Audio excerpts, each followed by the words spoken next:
اللہ تعالیٰ نے الذین یؤمنون بالغیب کی غیب کی باتوں پر ایمان لاتے ہیں. اچھا ایمان صرف غیب کے لیے ہی استعمال ہوگا. اب میں نے کہا میں آپ کو کہہ رہا ہوں کہ یہ سفید کپڑا ہے تو آپ کہیں گے کہ ہاں بھائی, تو آپ کا میری بات کا تصدیق کرنا یہ دیکھنے کی بنیاد پر ہے, میرے قول کی بنیاد پر نہیں. آپ نے دیکھا تب آپ نے مان لیا, تصدیق کر لی کہ بھائی یہ سفید کپڑا ہی ہے چونکہ دکھ رہا ہے, تو اسے ایمان نہیں اسے تصدیق کہتے ہیں. آپ نے تصدیق کر دی چونکہ آپ نے بھی دیکھا اس لیے. لیکن ایمان کہتے ہیں اسی چیز کو جو بغیر دیکھے کسی شخص کو معتبر سمجھتے ہوئے, اس کی بات پر اعتماد کرتے ہوئے, اس کی کہی ہوئی چیز پر پکا یقین رکھنا. اس ہم نہیں مانیں گے تو یاد رکھیے اگر کبھی سائنس نے اسے پروف کر بھی لیا تو اس کے بعد اگر آپ نے یقین کیا تو وہ ایمان نہیں, وہ تو اب آپ کو مشاہدہ ہو گیا, اب آپ نے دیکھ لیا ہے اس چیز کو. جب تک سائنٹسٹ 5-6 تصویریں شائع نہ کر دے تب تک ہم مانیں گے نہیں. تو اب آپ نے دیکھ لیا, دیکھنے کے بعد اب یہ ایمان نہیں ہے.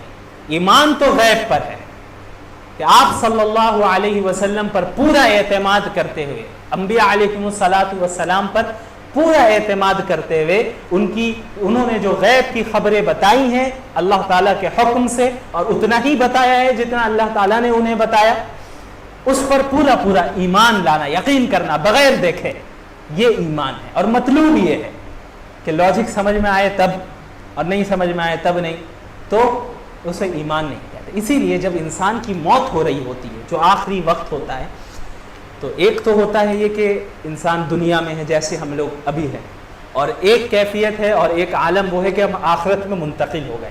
ان دو کے درمیان ایک بیچ کی کیفیت ہوتی ہے, وہ عین اس وقت ہوتی ہے وہ کیفیت جب انسان کی روح نکل رہی ہو. انسان کی روح نکل رہی ہو اس وقت آدھا اس دنیا میں ہوتا ہے, آدھا آخرت میں ہوتا ہے. تو موت کے وقت جو کیفیت ہوتی ہے وہ اس طرح ہوتی ہے کہ انسان اس دنیا, وہ ایک جو چند سیکنڈ کا وہ لمحہ ہوتا ہے, چند سیکنڈ کا انسان دنیا میں ہے, اسے نظر آ رہے ہوتے ہیں کہ میری موت ہو رہی ہے, میری روح نکل رہی ہے, ارد گرد میرے گھر والے کھڑے ہیں, رشتہ دار کھڑے ہیں, اسے سمجھ میں آ رہا ہوتا ہے. لیکن اب ایک ایسی کیفیت میں آ جاتا ہے کہ اب اسے آخرت کی چیزیں نظر آنے لگتی ہیں, فرشتے نظر آنے لگتے ہیں. یہ وہ وقت ہے کہ جب توبہ قبول نہیں ہوتی. کیوں؟ اب دیکھ لیا آپ نے, دنیا میں ایمان بالغیب مطلوب تھا, دنیا میں مطلوب یہ تھا کہ بغیر دیکھے فرشتوں پر ایمان لانا ہے, اللہ پر ایمان لانا ہے, کہ اب آپ دیکھ رہے ہیں. اسی لیے اللہ کے نبی صلی اللہ علیہ وسلم نے فرمایا ان اللہ یقبل توبۃ عبدہ ما لم یغرغر, او کما قال علیہ الصلوۃ والسلام, کہ اللہ تعالیٰ اپنے بندوں کی توبہ اس وقت تک قبول کرتا ہے جب تک وہ حالت غرغرہ میں نہ پہنچ جائے. اور وہ وہی کیفیت ہے, وہ آخری جب روح یہاں اٹک جاتی ہے کہ اب یہاں سے اب روح نکلنے والی ہے, تو یہاں تک بھی روح پہنچ جائے, اس سے پہلے بھی اگر توبہ کر لے اللہ قبول کر لے گا موت کے وقت. لیکن اب جب یہاں تک پہنچ گئی روح اور اب روح نکلنے والی ہے کہ اب اسے فرشتے دکھائی دینے لگے اور دنیاوی لوگ بھی دکھائی دے رہے ہیں دنیا کے, تو اب ایمان لائے گا. تو اب معتبر نہیں, پہلے کیوں نہیں لائے؟ فرعون اسی وقت ایمان لا رہا تھا, جو قرآن نے کہا نا اللہ تعالیٰ نے کہ آمنت بالذی آمنت بہ بنو اسرائیل وانا من المسلمین, میں اس اللہ پر ایمان لاتا ہوں جس اللہ پر بنی اسرائیل نے ایمان لایا. کتنی تاکید کر رہا ہے کہ اب جب ڈوب رہا ہے, اب اسے موت نظر آ گئی, فرشتے نظر آ رہے, اب تک تو سرکشی کرتا رہا, اب نظر آ رہے, تو اب چونکہ زندگی بھر کہتا رہا میں خدا ہوں, انا ربکم الاعلی, تو اب یہاں پر کہیں شبہ نہ ہو جائے فرشتے کو کہ بھائی اپنے آپ کو ہی رب کہہ رہا ہے, تو کہہ رہے میں اس رب پر ایمان لایا جس رب پر بنی اسرائیل نے ایمان لایا تھا. لیکن اللہ نے کیا فرمایا؟ الآن, اب ایمان لا رہے, وقد عصیت قبل وکنت من المفسدین, اس سے پہلے تو تم نے نافرمانیاں کی اور فساد پھیلاتے رہے, تو اب توبہ قبول نہیں.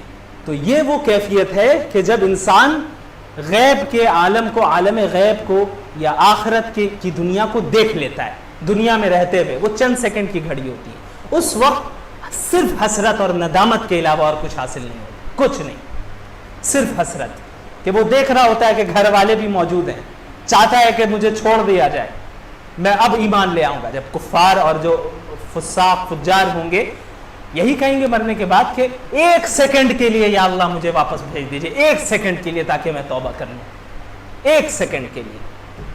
یہ ان کی تمنا ہوگی. قبر میں جو لوگ موجود ہیں، جنہیں سزا ہو رہی ہے، ان کی یہی سب سے بڑی تمنا ہے، صرف ایک سیکنڈ اس دنیا کا مجھے مل جائے، صرف ایک سیکنڈ، کہ اس میں کم از کم میں ایمان لے آؤں کم از کم اور توبہ کر لوں. اور جو دنیا والے ہیں ہم لوگ ہر سیکنڈ کو ضائع کرتے ہیں غفلت میں ڈوبے ہوئے، اور اس کی قدر ہمیں نہیں ہے. اللہ تعالی ہم سب کو ہدایت فرمائے اور ہماری حفاظت فرمائے. تو ایمان غیب پر ہونا یہ مطلوب ہے.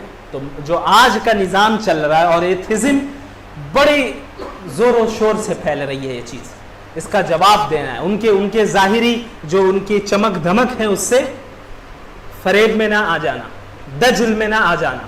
دجال جو آئے گا، دجل کسے کہتے ہیں؟ دھوکے کو. بظاہر ہر چیز نظر آئے گی، واہ کیا چمک دھمک والی چیز ہے اور کیا ہی بہترین چیز ہے اور کتنا نفع نظر آ رہا ہے، بظاہر اتنی اچھی چیز ہے اور ہم یہاں پہ کیوں نہ فائدہ اٹھائے، ہمیں اتنی نعمتیں نظر آ. یہ ساری ظاہری چیز ہے. اسی سے دجال بہت زیادہ دھوکہ دینے والا، ایک دم ایکسٹریم لیول پر ایسا دھوکہ دے گا کہ اچھے اچھے مسلمان اس کے شکار ہو جائیں گے. اور جو لوگ ایتھسٹ ہیں، غور کیجئے، اور جو موجودہ نظام ہے وہ کیا ہے؟ جو میں نے بتایا آبزرویشن اور ایکسپیرینس، اور ان کے یہاں مادیت ہے، مٹیریالزم. جو مادی چیزیں ہیں، پیسہ ہے، دولت ہے، یہ چیزیں ہیں، بس اس کے لیے پوری زندگی کھپانا ہے. اور کسی مذہب کو نہیں ماننا. کیوں؟ اللہ ہوتا تو دکھتا، اللہ ہوتا تو دکھتا. اور کیوں ہم مذہبی قوانین میں پابند رہے؟ میری جو خواہش ہے ہم وہ کریں گے، میرا جو جی چاہے گا ہم وہ کریں گے. تو آج جو ایتھزم پھیل رہا ہے، جو ان کی 2-3 بنیادی چیزیں ہیں وہ یہی ہے. سب سے پہلا ریجیکشن، کہ وہ مذاہب کو ریجیکٹ کرتے ہیں، کہ کوئی بھی سپر پاور کا کوئی وجود نہیں. ایک ہوتا ہے نیچرل پاور جو ہمارے اور آپ کے پاس، ایک ہے سپر نیچرل پاور جو اللہ کا ہے، اس کا کوئی وجود نہیں، اس کو ریجیکٹ کرتے ہیں. کیوں ریجیکٹ کرتے ہیں؟ کیونکہ ان کی دوسری بنیادی چیز ہے آبزرویشن، کہ جب تک کوئی چیز دکھے گی نہیں اس کو نہیں مانیں گے. تو ایتھسٹ، ملحد، دہریہ، وہ شخص جو مذاہب پر اور خدا کے وجود کا انکار کرتا ہے، وہ صرف اسی چیز پر مانتا ہے، اسی چیز کو مانتا ہے جب تک اسے دیکھ نہ لے. جب دیکھے گا تب مانے گا. اور تیسری چیز ان کے یہاں بھرپور ہے، چونکہ اب کوئی مذہب ہی نہیں، جو زندگی ہے بس وہی دنیا کی زندگی ہے، تو دنیا ہی میں عیش و عشرت کے ساتھ رہنا ہے. تو ان کے یہاں میٹیریالزم، مادیت ہے، کہ دنیاوی مال و دولت حاصل ہو جائے اور امیر سے امیر بن جائے اور دنیاوی ترقی حاصل ہو جائے. تو یہ وہ 3 چیز ہیں جو دجال انہیں پورا دے گا. کیسے؟